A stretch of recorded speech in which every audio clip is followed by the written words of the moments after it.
ఈరోజే ముక్కోటి దేవతలంతా శ్రీ మహావిష్ణువును దర్శించుకున్నారని, అందుకే వైకుంఠ ఏకాదశినే ముక్కోటి ఏకాదశి అని కూడా అంటారు. ముక్కోటి ఏకాదశి అన్నా, వైకుంఠ ఏకాదశి అని అన్నా రెండు ఒక్కటేనండి. మనకి సంవత్సరంలో 24 ఏకాదశులు ఉంటాయి. మనకి ఈ ముక్కోటి ఏకాదశి అనేది సూర్యుడు ఉత్తరాయణానికి మారే ముందుగా, అంటే ధనుర్మాసంలో వచ్చే శుద్ధ ఏకాదశిని మనము ముక్కోటి ఏకాదశి అని, వైకుంఠ ఏకాదశి అని పేర్లతో పిలుస్తూ ఉంటాము. మరి ఈ 2025 సంవత్సరంలో ముక్కోటి ఏకాదశి అనేది ఏ తేదీన వచ్చింది, తిథి సమయం ఎప్పటి నుంచి ఎప్పటి వరకు ఉంది, ఈరోజు ఉపవాసం ఉన్నట్లయితే సంవత్సరం మొత్తం ఏకాదశులు చేసిన ఫలితం లభిస్తుందట. అందుకుగాను ఉపవాస నియమాలు ఏమిటి, ఈరోజు ఉపవాసం ఉండలేము అనుకున్న వాళ్ళు ఈరోజు అసలు ఏం తినాలి ఏమి తినకూడదు, వైకుంఠ ఏకాదశి యొక్క విశిష్టత ఏమిటి, అసలు ఈ వైకుంఠ ఏకాదశి యొక్క విశిష్టత గురించి చెప్పాలి అంటే ఈరోజు ఉత్తర ద్వార దర్శనం గుండా స్వామివారిని దర్శనం చేసుకుంటాము. ఇది చాలా విశేషమండి. మరి ఈ ఉత్తర ద్వార దర్శనం ఏ సమయంలో చేసుకోవాలి అనే పూర్తి విశేష వివరాలతో మీకు ఈరోజు పూజా విధానంలో చెప్పబడుతుందండి. కాబట్టి ప్రతి ఒక్క విషయం మనం చాలా చక్కగా తెలుసుకుందాము. అందరికీ నమస్కారం అండి. అందరూ ఎలా ఉన్నారు, బాగున్నారా? నేను బాగున్నాను. మీరు ఇంకా బాగుండాలని మనస్ఫూర్తిగా కోరుకుంటున్నాను. ఈ రోజు గురించి మన పురాణాల ప్రకారంగా శ్రీ మహావిష్ణువు గరుడ వాహనదారుడై 3 కోట్ల దేవతలతో భూలోకంలో భక్తులకు దర్శనమిస్తారట. కనుక దీనిని ముక్కోటి ఏకాదశి అని పేరుతో కూడా పిలుస్తూ ఉంటారు. అలాగే ఈరోజు వైకుంఠ వాకిళ్ళు అనేది తెరుచుకుని ఉంటాయండి. వైష్ణవ ఆలయంలో భక్తులు ఈరోజు ఉత్తర ద్వార దర్శనం కూడా స్వామిని దర్శించుకుంటారు. ఈ ముక్కోటి ఏకాదశి రోజునే హాలాహలం, అమృతం రెండూ పుట్టాయని మన పురాణాల ద్వారా తెలుస్తుంది. ఈరోజు ఆ మహాశివుడు హాలాహలం మింగారని కూడా తెలుపుతుంది. ఎంతో విశిష్టత కలిగినటువంటి ఈ ముక్కోటి ఏకాదశి 3 కోట్ల ఏకాదశులతో సమానం. ముక్కోటి ఏకాదశి రోజున పూజ, ఉపవాసం, దీక్ష చేస్తే పాపాలు తొలగిపోవడమే కాదు, అష్టైశ్వర్యాలు కలుగుతాయట. ఈరోజు చేసే పూజలు, దానాల వల్ల ఏడాదిలో ప్రతి ఒక్క ఏకాదశికి చేసిన పుణ్య ఫలితం మీద దక్కుతుందట. ఈ రోజున ఏ చిన్న మంచి పని చేసినా 7 జన్మల పాపాలు తొలగిపోతాయట. ముక్కోటి ఏకాదశి రోజున జాజి పువ్వులతో అల్లిన మాలను స్వామికి సమర్పించినట్లయితే సర్వపాపాలు తొలగిపోతాయట. మహాభారత యుద్ధంలో భగవద్గీతను కృష్ణుడు అర్జునునికి ఇదే రోజు ఉపదేశించాడని విశ్వాసం కూడా ఉంది. ఇంతటి విశిష్టత కలిగినటువంటి ఈ ముక్కోటి ఏకాదశి అనేది ఈ 2025 సంవత్సరంలో ఏ తేదీన వచ్చింది, తిథి సమయం ఎప్పటి నుంచి ఎప్పటి వరకు ఉంది, ఉపవాస నియమాలు ఏమిటి, ఉత్తర ద్వార దర్శనం ఎప్పుడు చేసుకోవాలి అంటే 2025 సంవత్సరంలో స్వస్తిశ్రీ చాంద్రమాన శ్రీ క్రోధినామ సంవత్సరం, దక్షిణాయనం, పుష్యమాసం, హేమంత ఋతువు, జనవరి 9వ తారీఖు గురువారం ఉదయం 11:58 నుండి ప్రారంభమైనటువంటి ముక్కోటి ఏకాదశి జనవరి 10వ తారీఖు శుక్రవారం ఉదయం 9:47 వరకు ఉన్నది. ఈరోజు నక్షత్రం కృత్తిక, జనవరి 10వ తారీఖు శుక్రవారం 1:41 వరకు ఉన్నది. తదుపరి రోహిణి నక్షత్రం వస్తున్నది. తిథి సమయం అనేది ఉదయం 9:47 వరకే ఉన్నది అని అనుకుంటున్నారేమోనండి.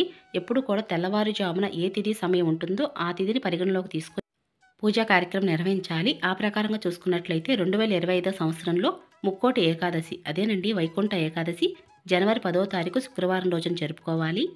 మరి పూజ ఏ సమయంలో చేయాలి అంటే బ్రహ్మముహూర్తాలు పూజ చేస్తే చాలా మంచిది. ఒకవేళ ఆ సమయంలో కుదరనట్లయితే ఉదయం 10 గంటల లోపు ఎప్పుడైనా సరే పూజ అనేది చేయవచ్చు. మరి ఎంతో విశిష్టత కలిగినటువంటి వైకుంఠ ఏకాదశి, ముక్కోటి ఏకాదశి రోజున ఉత్తర ద్వార దర్శనం ఏ సమయంలో చేయాలి అంటే జనవరి 10వ తారీఖు శుక్రవారం వేళ తెల్లవారుజాము నుండి 11 గంటల లోపు ఎప్పుడైనా సరే ఉత్తర ద్వార దర్శనం స్వామివారిని చేసుకోవచ్చండి. లేదా సాయంత్రం వేళ 4 గంటల నుంచి 7 గంటల లోపు స్వామివారిని దర్శనం చేసుకోవచ్చు. ఎందుకంటే పర్వదినం అనేది ఉదయం తిథి సమయం మొదలైంది కాబట్టి ఆ రోజంతా కూడా పర్వదినమైన కాబట్టి మీరు ఎప్పుడైనా సరే స్వామివారిని ఉత్తర ద్వార దర్శనం అనేది గుడికి వెళ్ళి చేసుకోవచ్చండి. మాకు గుడికి వెళ్ళడం కుదరదండి, మరి ఎలా మేము ఇంట్లో పూజ చేసుకుంటామంటే ఇంట్లో కూడా స్వామివారిని భక్తి శ్రద్ధలతో పూజించవచ్చు, ఉపవాసం ఉండవచ్చు. మరి ఉపవాస నియమాల గురించి కూడా తెలుసుకుందాం. ఉపవాసం అనేది ఎప్పటి నుంచి ఎప్పటి వరకు ఉండాలి అనే విషయం కూడా తెలుసుకుందాము. ఉపవాసం అంటే అంటే దగ్గరగా, మాసం అంటే ఉండడం, అంటే దేవునికి దగ్గరగా ఉండి మనం పూజ చేయటమే ఉపవాసం ఉండడం అండి. ఈ ముక్కోటి ఏకాదశి రోజున ఉపవాసం ఉండదలిచిన వారు పాటించవలసిన నియమాలు ఏమిటి అంటే ముక్కోటి ఏకాదశికి ముందు రోజు దశమి వస్తుంది. దశమి నాడు రాత్రి నుండి ఉపవాసం అనేది ఉండాలి. ఏకాదశి పూర్తిగా ఉపవాసం ఉండి ద్వాదశి గడియలు వచ్చిన తర్వాత ఉపవాసం అనేది చెల్లించాలి. గుడికి వెళ్ళి దర్శనం చేసుకొని ఆ తర్వాత సద్బ్రాహ్మణుడికి ఒక పూట భోజనానికి సంబంధించినటువంటి స్వయంపాక దానం అనేది చేయాలి. ఈ ముక్కోటి ఏకాదశి రోజున ఏ చిన్నపాటి దానం చేసినా అది అక్షయమవుతుంది, అంటే కోటి రెట్ల ఫలితాన్ని ఇస్తుంది. కాబట్టి ద్వాదశి గడియలు వచ్చిన తర్వాత గుడికి వెళ్ళి స్వామి అమ్మవారిని దర్శనం చేసుకొని ఆ తర్వాత ఇంటికి వచ్చి ఉపవాసం అనేది చెల్లించవలసి ఉంటుంది. ఉపవాసం ఉన్నవారైనా లేదా ఉపవాసం లేనివారైనా సరే ఈ రోజున తప్పనిసరిగా విష్ణువు లేదా శ్రీ వెంకటేశ్వర స్వామివారి ఆలయాలను దర్శించుకోవాలి.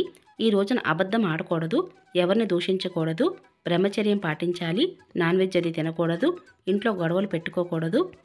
వీలైతే ఈ రోజున సత్యనారాయణ స్వామివారి యొక్క వ్రతాన్ని కనుక ఆచరించినట్లయితే విశేషమైన ఫలితాలు అనేది కలుగుతూ ఉంటాయండి.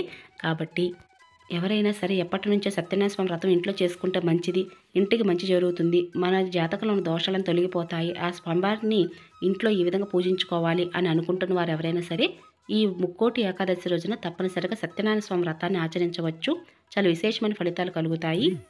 ఇంత విశిష్టత కలిగినటువంటి ఈ ముక్కోటి ఏకాదశి రోజున చేయవలసిన పనులు ఏమిటి, చేయకుండా పనులు ఏమిటి అంటే, ముందుగా చేయవలసిన పనులు ఏమిటి అంటే ఉదయాన్నే నిద్రలేచి తలంట స్నానం చేసి ఇల్లు వాకిలు శుభ్రం చేసుకొని మనసును నిర్మలంగా ఉంచుకొని భక్తి శ్రద్ధలతో స్వామివారిని పూజించాలి. అలాగే ఈ రోజున గంగాజలంతో కనుక స్వామివారిని అభిషేకం చేస్తే చాలా మంచిదండి. మీ దగ్గర స్వామి అమ్మవారి విగ్రహాలు ఉన్నట్లయితే ఈరోజు అభిషేకం చేయండి. అలాగే ఈ రోజున పూజలో స్వామి అమ్మవారి యొక్క పటం అంటే వెంకటేశ్వర స్వామి లక్ష్మీదేవి ఉన్నటువంటి చిత్రపటమైనా లేదా శ్రీ మహావిష్ణువు లక్ష్మీదేవి ఉన్నటువంటి చిత్రపటమైన పూజలో పెట్టి పూజించవచ్చు. ఈ పూజను మీరు సపరేట్గా పూజాపీఠను ఏర్పాటు చేసి పూజ చేయవచ్చు, లేదా దేవుని మందిరంలో పూజించవచ్చు. అలాగే ఈ రోజున ప్రత్యేకంగా స్వామివారికి ఎంతో ఇష్టమైన పిండి దీపాన్ని వెలిగించండి, ఇల్లంతా కూడా ధూపం వేయండి. నిర్మలమైన భక్తి శ్రద్ధలతో ఉపవాసం ఉండగలిగితే ఉపవాసం ఉండి స్వామివారిని పూజించండి. ఒకవేళ ఉపవాసం ఉండలేము అనుకున్న వారు ఎవరైనా సరే స్వామివారిని భక్తి శ్రద్ధలతో పూజించవచ్చు. ఈరోజు తప్పనిసరిగా ఉపవాసం ఉన్నవారైనా ఉపవాసం లేని వారైనా సరే చేయవలసిన పనులు చేయకుండా పనులు తప్పనిసరిగా ఆచరించాలి. ఇంకా చేయవలసిన పనులలో ఈ రోజున ఇంట్లో పూజ చేసిన తర్వాత స్వామివారిని ఈ రోజున గుడికి వెళ్ళి దర్శించుకొని ఉత్తర ద్వార దర్శనం కూడా స్వామివారిని దర్శనం చేసుకోవాలి.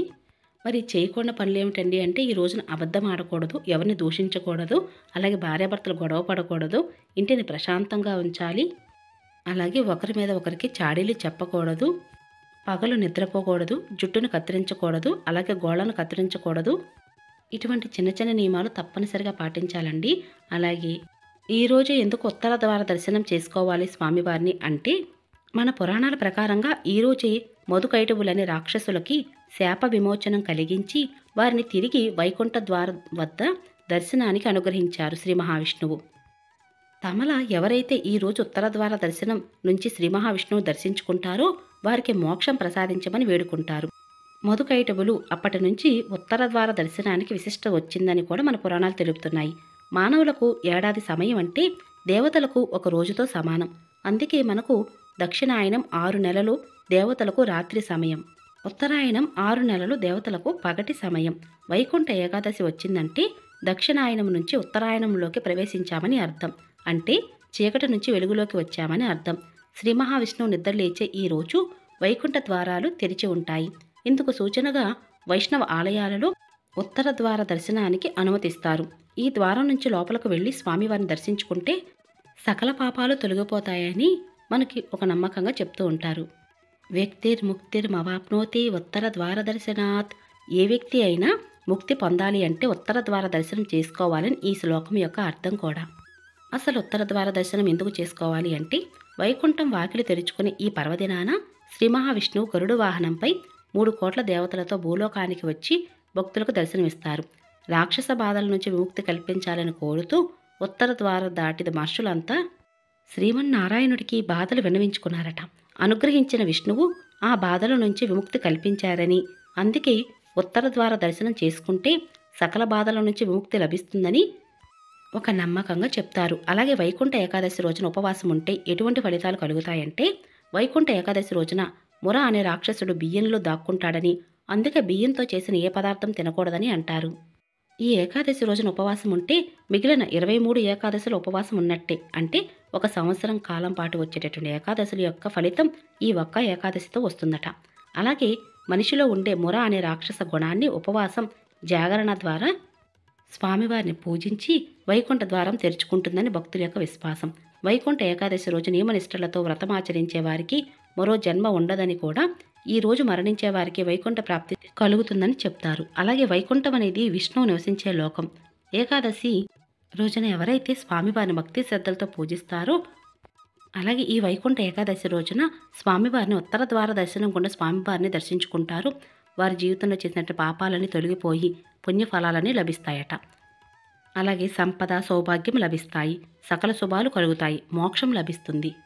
ఈ రోజు ఉపవాసం ఉన్నవారు నిరాహారంగా ఉండి స్వామివారిని పూజించవచ్చండి. ఒకవేళ మేము ఉపవాసం ఉండలేము అనుకున్నవారు సాత్వికమైన ఆహారం తింటూ స్వామివారిని భక్తి శ్రద్ధలతో పూజించవచ్చు. అంటే చాలామంది కూడా ఈ మధ్యకాలంలో ఆరోగ్యరీత్యా ఉపవాసం అనేది నిరాహారంగా ఉండలేకపోతున్నారండి. అందుకు గాను పాలు, పండ్లు లాంటివి కూడా తీసుకోవచ్చు.